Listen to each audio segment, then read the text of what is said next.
ஜீபூம்பா! எல்லாருக்கும் வணக்கம் மக்களே. இன்னைக்கு வந்து உலகத்தில வேலை செய்ற மக்களுக்காக ஒரு நாள். ஆமாங்க. வேலை செய்ற மக்களுக்காக மே 1. ஸோ அத பத்தி நாங்க வந்து பசங்ககிட்ட கேட்போம். அவங்களுக்கு ஏதாவது தெரிஞ்சிருக்கான்னு சொல்லி, இந்த விஷயத்த பத்தி ஒரு ஆள் பேச போறாரு. காந்தன். சொல்லுங்க காந்தன். வணக்கம் மக்களே. இன்றைக்கு என்ன டேண்டா, இன்றைக்கு வேக்கஸ் டே.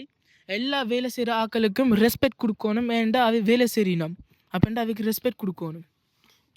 எங்களுக்கு கணக்கு வேலை செய்யினா, எங்களுக்காக கணக்க உழைக்கினா, அப்ப நாங்க அவைக்காக ஒரு நாள் சேமிச்சு நாங்க கணக்க வேலை செய்யணும். Faut leur donner du respect, ils travaillent dur pour nous. C'est quand même un jour important, avec tous les draps du travail, etc. Donc c'est à célébrer. Et les travailleurs, eux aussi, ils ont besoin de repos, c'est pas des esclaves.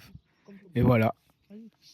உலகத்தில வந்து நாம வந்து நெறைய விஷயம் வந்து தெரிஞ்சு கொண்டிருக்கோம். நெறைய நாள் நாங்க கொண்டாடுறோம். ஆமாங்க. வேலை செய்ற ஒரு நாள் நாங்க இப்படி கொண்டாடுறோம்னா சொன்னா, வேலை செய்ற மக்களுக்கு வந்து நாங்க வந்து அவங்களுக்கு வந்து வீட்ல இருந்து ரெஸ்ட் பண்றதுக்கான ஒரு விஷயம் தான் இன்றைக்கு மே 1 உலக தொழிலாளர் தினம். ஸோ இந்த நாளைக்கு வந்து உங்களுக்காக இந்த விஷயத்த நாங்க வந்து சேர்க்கிறோம். ஸோ மத்தபடி நீங்க தர எல்லா அன்புக்கும் நன்றி மக்களே. ஜீபூம்பாவுக்கு தர நெறைய அன்புக்கு நாங்க தரமா, விதமா, வித்தியாசமா வீடியோ வந்து கொண்டே இருக்கும். பிரான்ஸ்ல, பாரிஸ்ல இருந்து. மத்தபடி ஜீபூம்பாவோட தர இந்த அன்புக்கு திருப்பியும் நன்றி மக்களே. எல்லாருக்கும் நன்றி. வணக்கம். ஜீபூம்பா!